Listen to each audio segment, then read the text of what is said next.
उन व्यवस्था के लिए यहाँ पर राजस्व के अधिकारी मौजूद हैं, सभी टीमें यहाँ पर मौजूद हैं और उनकी देखरेख में ये कार्रवाई हो रही है। और इसके साथ साथ हम दिखाना चाहेंगे, ये वो गली है जिस गली में ये मकान स्थित है।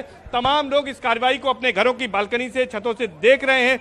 गली के कोने पर भी पुलिस फोर्स लगाई गई है ताकि लोगों का मूवमेंट न हो, तो इस तरह से यहाँ पर कार्रवाई की जा रही है। लोगों को भी शायद इस बात की आशंका नहीं रही होगी कि इतनी बड़ी कार्रवाई को यहाँ पर अंजाम दिया जाएगा, लेकिन योगी सरकार ने जिस तरह से विधानसभा में आश्वासन दिया था कि निश्चित तौर पर जो भी लोग माफिया है, अपराधी हैं, जो कानून व्यवस्था के लिए चुनौती बनेंगे, सरकार उनको नस्ते नाबूद कर देगी। तो आज वही है कि माफिया को मिट्टी में मिला देगी। तो मिट्टी में मिलाने की कार्रवाई अब शुरू हो गई है, बुलडोजर का एक्शन शुरू हो गया है। और आप देख सकते हैं कि बुलडोजर एक बार फिर से, बुलडोजर की तरफ कैमरा पर्सन से कहेंगे दिखाएं कि बुलडोजर की हलचल एक बार फिर से शुरू हुई है।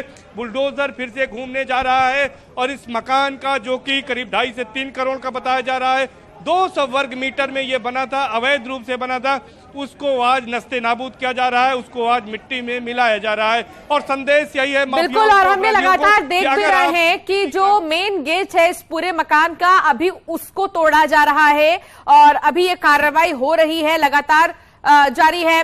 ठीक है, राजीव भी हमारे साथ जुड़े। राजीव, वहां पर कुछ पोस्टर मिले हैं, उसके बारे में कुछ बताइए कि वो पोस्टर है किसके, क्या है वो?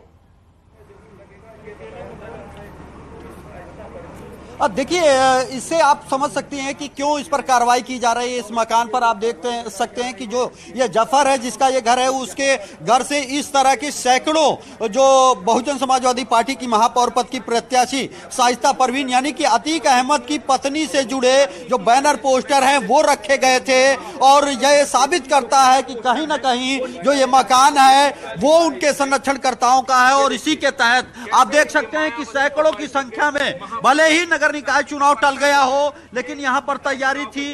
न सिर्फ ये हैंडबिल्स हैं, बल्कि बड़े बड़े पोस्टर चिपकाने के लिए भी लगाए गए थे। तो कुल मिलाकर यही कारण है कि पुलिस को इनपुट मिला था कि जब इस हत्याकांड को अंजाम दिया गया तो सबसे पहले जो आरोपी थे वो इसी घर में पहुंचे थे और यहीं पर शरण ली थी। और उसके बाद आप देख सकते हैं कि अब यहां पर बुलडोजर चल रहा है और जो घर के अंदर का सामान है उसे निकालने का काम किया जा रहा है। आप देख सकते हैं कि पहले जो सामान था, अब ये सोफे बाहर निकाले जा रहे हैं और जैसे ही ये सारा सामान घर से बाहर निकाल दिया जाएगा वैसे ही इस घर को पूरी तरह से ध्वस्त कर दिया जाएगा। तो कुल मिलाकर ये बताने के लिए काफी हैं, ये बैनर पोस्टर साबित करते हैं कि कहीं ना कहीं ये जो मकान है ये माफियाओं के शरण स्थली था। इस तरह की वारदात को अंजाम देने के बाद जो शूटर्स थे वो यहीं पर छिपते थे और इसी के चलते आप देख रहे हैं कि आज यहाँ पर बुलडोजर चल रहा है। इस घर में अभी और भी कुछ सामान निकल सकता है, इसीलिए पुलिस के अधिकारियों की मौजूदगी में यहाँ पर सर्च ऑपरेशन चलाया जा रहा है। आप देख सकते हैं कि एक एक कर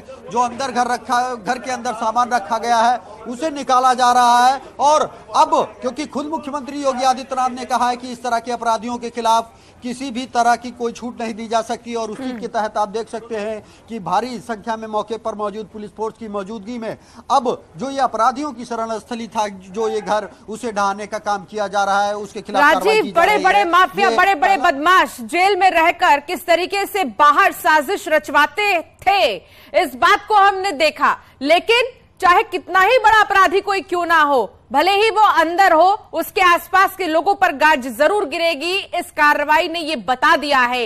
ये बुलडोजर का एक्शन जो हम देख रहे हैं और दिखा रहे हैं हमारे दर्शकों को, ये बताता है कि चाहे कितना ही बड़ा कोई माफिया गैंगस्टर क्यों ना हो, अगर उसके बाहर भी लोग हैं तो वो भी सावधान हो जाएं। राजीव, देखिए, यकीनन आप देख सकते हैं कि किस तरह से एक सुनियोजित ढंग से इसको यहाँ पर एक प्लान के तहत जब हत्यारों ने घटना को अंजाम दिया तो इस घर के अंदर वहाँ पर छिपे रहे। और बताया ये जाता है कि घटना के दूसरे दिन तक कई जो यहाँ पर अपराधी थे वो मौके पर थे, लेकिन जैसे ही पुलिस ने दबिश दी उससे कुछ ही मिनट पहले वो फरार हो चुके थे। और यही कारण है कि पुलिस और प्रशासन ने यह तय किया कि जिस मकान में हत्यारों ने शरण ली थी, जिन्हें अपराधियों का संरक्षण प्राप्त था, उस मकान को ही ढहा दिया जाएगा, उस पर बुलडोजर चलाया जाएगा।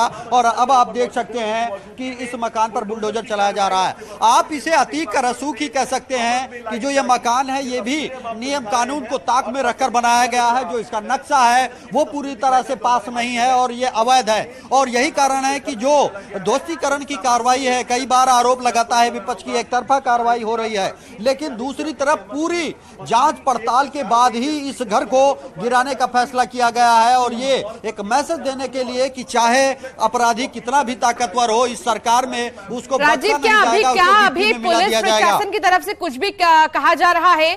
क्या अभी वो कोई जानकारी देने के लिए तैयार हैं? क्या कोशिश की जा रही है वहां पर बात करने की? देखिए, यहाँ पर जो पुलिस प्रशासन के अधिकारी हैं उनको खाली लॉ एंड ऑर्डर के मेंटेन करने के लिए यहाँ पर भेजा गया है। पहले से ही यहाँ पर फैसला कर लिया गया है। पुलिस कमिश्नर रमेश शर्मा और यहाँ के जिलाधिकारी संजय खत्री के नेतृत्व में इसका चिन्हितकरण हुआ था, इसे डिसाइड किया गया था। और अब जो प्रयागराज विकास प्राधिकरण है उसके अफसर मौके पर मौजूद होकर इसके ध्वस्तीकरण की कार्रवाई कर रहे हैं। लेकिन नियम ये होता है कि किसी भी मकान को ध्वस्त करना है, उसमें रखे सामान को बर्बाद नहीं करना है। और इसीलिए आप देख सकते हैं एक एक करके नियम कानून के तहत पहले इस घर को में जो सामान रखा है उसे बाहर निकाला जाएगा। अगर वो लोग चाहते हैं तो इस सामान को ले जा सकते हैं और उसके बाद इस पूरे घर को जो अवैध रूप से बना है उसे इसी बुलडोजर के जरिए ध्वस्त कर दिया जाएगा, मिट्टी में मिला दिया जाएगा। क्योंकि इसी घर में ही अपराधियों ने शरण ली थी, आरोपियों ने शरण ली थी। लेकिन और इसी के चलते देखिए, सामान लेने का तो पूरा अधिकार है। अगर परिवार का कोई सदस्य आकर सामान लेने की चाहता है तो ले सकता है। लेकिन मुझे नहीं लगता कि दूर दूर तक कोई नजर भी आ रहा होगा राजीव वहां पर। नहीं, अब फिलहाल इसमें कोई रहता नहीं था। और जब से ये घटना का क्रम हुआ वैसे ही जब पुलिस ने दबिश दी तो यहाँ पर ताला बंद करके लोग भाग चुके थे। हर एक घर जो गेट आपको नजर आ रहा है वो अंदर से बंद है। और यहाँ पर क्योंकि अब कार्रवाई होनी है इसीलिए जो पुलिसकर्मी है वो थोड़ा बाहर जाने के लिए बात कर रहे हैं, क्योंकि बुलडोजर चलना है और सुरक्षा के कारणों से। लेकिन आप देख सकते हैं कि कार्रवाई बुलडोजर की यहाँ पर शुरू हो चुकी है। जैसा कि मैं बता रहा था कि इस घर के मेन गेट में ताला लगा दिया गया था और यहाँ पर जो लोग रहते थे वो घर छोड़ के भाग चुके थे। और इसी के चलते पहले गेट गिराया गया है बुलडोजर के जरिए। अब एक एक ताले को तोड़ा जा रहा है और उसके बाद जो अंदर रखा सामान है उसे बाहर निकालने का काम किया जा रहा है। जैसे ही ये सामान बाहर निकल जाएगा वैसे ही इस मकान को ध्वस्त कर दिया जाएगा, गिरा दिया जाएगा।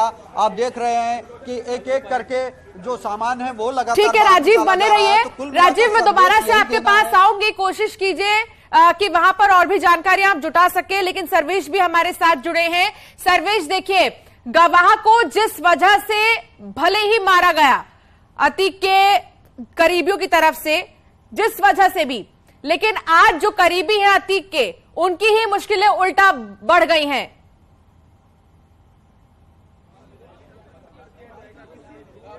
देखिए, निश्चित तौर पर अतीक अहमद का करीबी जफर अहमद भी है और आज उसकी मुश्किलें निश्चित तौर पर बढ़ गई हैं, क्योंकि यहाँ पर करीब 2.5 से 3 करोड़ का जो मकान था अब उसे बुलडोजर से ध्वस्त किया जा रहा है। और ये वही मकान था जिसमें जब अतीक अहमद का मकान ध्वस्त किया गया था माफियाओं के खिलाफ कार्रवाई के दौरान, अवैध रूप से उसका पुश्तैनी मकान था। उसके बाद इसी मकान में करीब पिछले 2 साल से ज्यादा समय से अतीक अहमद का परिवार यहाँ शरण लिए हुए था। करीब 200 वर्ग गज का बना हुआ मकान है, 2.5 से 3 करोड़ इसकी कीमत है। और उमेश पाल हत्याकांड के बाद अतीक अहमद की पत्नी भी यहाँ से फरार हो गई है। यहाँ पर कोई नहीं है, ताला बंद था। और यही वजह है कि अब मकान में जो सामान रखा है उसको पहले मजदूरों से खाली कराया जा रहा है और उसके बाद इसके ध्वस्तीकरण की कार्रवाई की जाएगी। सबसे पहले गेट चूंकि बंद था तो बुलडोजर से गेट को तोड़ने की कार्रवाई की गई और उसके बाद आगे की कार्रवाई इसमें की जा रही है। और सबसे बड़ी जानकारी यही कि अतीक अहमद का ये खास था गुर्गा और यही वजह है कि उसने अपने मकान को दे रखा था अतीक अहमद के परिवार को रहने के लिए। तो यहाँ से एक मैसेज भी देने की योगी सरकार कोशिश कर रही है कि अगर कानून व्यवस्था से कोई छेड़छाड़ करेगा, उसे चुनौती देगा, पुलिस के इकबाल को चुनौती देगा, तो यही अंजाम उसका होगा। और यानी कि बुलडोजर चलेगा और बुलडोजर चलने का की पहली कार्रवाई आज इस कांड में उमेश पाल हत्याकांड के बाद शुरू हो गई है। और आप देख सकते हैं कि यहाँ पर आरएएफ को भी बुला लिया गया। अब आरएएफ भी यहाँ पर मौजूद है, पीएससी के साथ ही साथ आरएएफ यहाँ पर मौजूद है और अब इस कार्रवाई को यहाँ पर शुरू कर दिया गया है। बुलडोजर गरज रहा है, लेकिन अभी फिलहाल की जो स्थिति है वो सामान निकालने की कार्रवाई की जा रही है। तमाम लोग जो गली में हैं, इस मोहल्ले के लोग हैं, वो भी शायद इस बात की कल्पना उन्होंने नहीं की थी कि इस तरह की भी कार्रवाई यहाँ पर देखने को मिलेगी। लोग अपने घरों के छतों पर हैं, आसपास हैं और लोग निकलकर इस कार्रवाई को देख रहे हैं। गली को पूरी तरह से पुलिस फोर्स लगाकर लोगों का आवागमन बंद किया गया है। लोग यहाँ पर आ जा नहीं सकते और सिर्फ यहाँ पर मीडिया के लोग हैं, प्रशासन के लोग हैं, पुलिस के लोग हैं और इस कार्रवाई को यहाँ पर अंजाम दिया जा रहा है। ये माना जा रहा है कि थोड़ी देर में यहाँ पर ये पूरी कार्रवाई को अंजाम दे दिया जाएगा, जिसके बाद यहाँ पर ये मकान भी जो आलीशान मकान है इस गली में स्थित है चकिया में, और ये मकान पूरी तरह से जमींदोज हो जाएगा। ये कसारी मसारी का इलाका है और कसारी मसारी के इस इलाके में इस मकान के ध्वस्तीकरण की कार्रवाई यहाँ पर शुरू की गई है। भारी पुलिस फोर्स यहाँ पर मौजूद है, पीएससी मौजूद है और इसके साथ ही साथ अब आरएएफ को भी यहाँ पर बुला लिया गया है और यहाँ पर सभी की मौजूदगी में इस कार्रवाई को यहाँ पर बिल्कुल अंजाम दिया जा रहा है। देखिए, और सरकार की तरफ से कोई पहली बार नहीं कहा गया है कि माफिया जो है वो सावधान हो जाए। इससे पहले भी कई बार माफियाओं को, बदमाशों को, अपराधियों को ये 100 बार नहीं, उससे ज्यादा बार कहा जा चुका है कि दूर दूर तक अपराध से रिश्ता नाता ना रखे, तोड़ दे सारी चीजें और अब संभल के रहे। अगर उत्तर प्रदेश में रहना है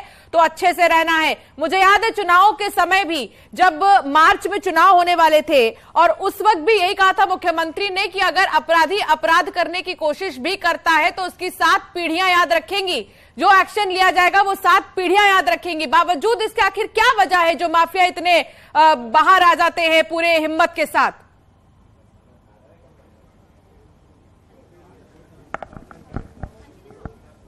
देखिए, अतीक अहमद के बारे में बात करें तो अतीक अहमद का इतिहास रहा है। इसके पहले भी जब 25 जनवरी 2005 को ये कार्रवाई हुई थी, राजूपाल बसपा विधायक की हत्याकांड हुआ था, तो उस समय भी दहशत फैलाने के लिए वो हत्याकांड के बाद भी बताते हैं कि जब पुलिस राजूपाल को ऑटो में लेकर जा रही थी अस्पताल में, तब भी जो है बेखौफ होकर गोलियां उसको मारी गई थी और दहशत फैलाने की कोशिश की गई थी। तो अतीक अहमद वो माफिया है जो कि दहशत फैलाने के लिए वो इस तरह के काम करते हैं। काफ़ी समय से अतीक अहमद जेल में है, 2017 से जेल में है। 2016 में एक वाकया हुआ था एग्रीकल्चर इंस्टीट्यूट नैनी शुवार्ट्स में, जिसमें एडमिशन कराने को लेकर अतीक अहमद वहां पहुंचे थे, तोड़फोड़ हुई थी, हिंसा हुई थी। उसी के बाद अतीक अहमद की मुश्किलें बढ़नी शुरू हो गई थी। तो अतीक अहमद या जो दूसरे माफिया वो चाहते रहते हैं कि कुछ ऐसा करें कि एक बार फिर से लोगों के मन में उनका खौफ हो, क्योंकि रंगदारी मांगना, एक्सटॉर्शन, तमाम ऐसे काम थे जिसमें अतीक अहमद, चाहे वो हत्या के मामले हों, ऐसे में अतीक अहमद का नाम आता था। लेकिन पिछले 5-7 वर्षों से जब से अतीक अहमद जेल में, ऐसी कोई बड़ी घटना उनके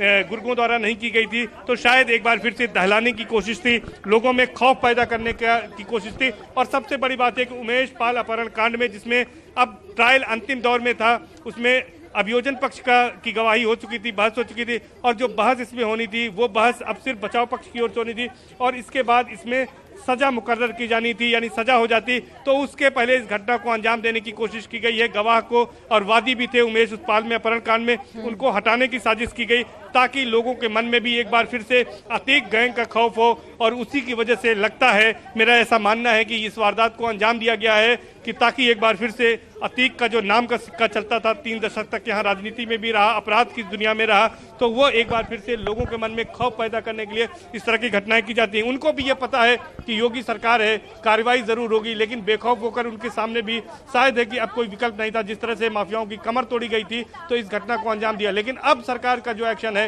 वो शायद कहर बनकर टूटेगी और माफिया नस्ते नाबूद किए जाएंगे और उसकी शुरुआत बुलडोजर के इस एक्शन से हो चुकी है। जी बिल्कुल, राजीव भी है वहां पर, लगातार बने हैं। राजीव, क्या वहां पर आसपास के लोगों से आप बात कर सकते हैं, अगर ऐसा संभव हो तो, कि वहां के लोग क्या समझते थे? कार्रवाई हो रही है, क्या कोई दहशत फैला कर रखते थे क्या ये उस इलाके में?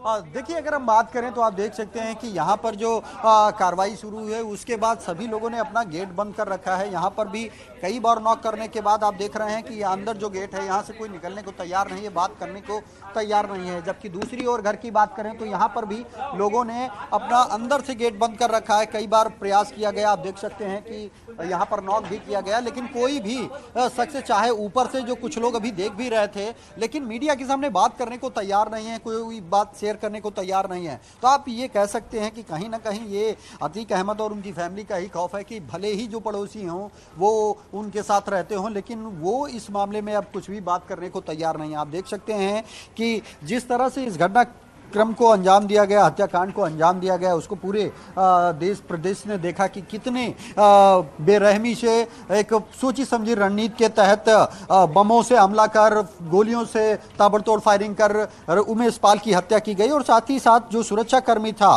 संदीप निषाद, उसको भी मौत के घाट उतार दिया गया। तो आप देख सकते हैं कि किस लेवल के ये जो अपराधी हैं, ये जो खुखार अपराधी हैं। आपने देखा कि एक और जहां पर ताबड़तोड़ योगी सरकार ने अतीक अहमद के जो कारोबार है उसको नष्ट करने के लिए, साम्राज्य को नष्ट करने के लिए अब तक 1000 करोड़ से भी अधिक की संपत्ति जो है वो कुर्क करा चुके हैं।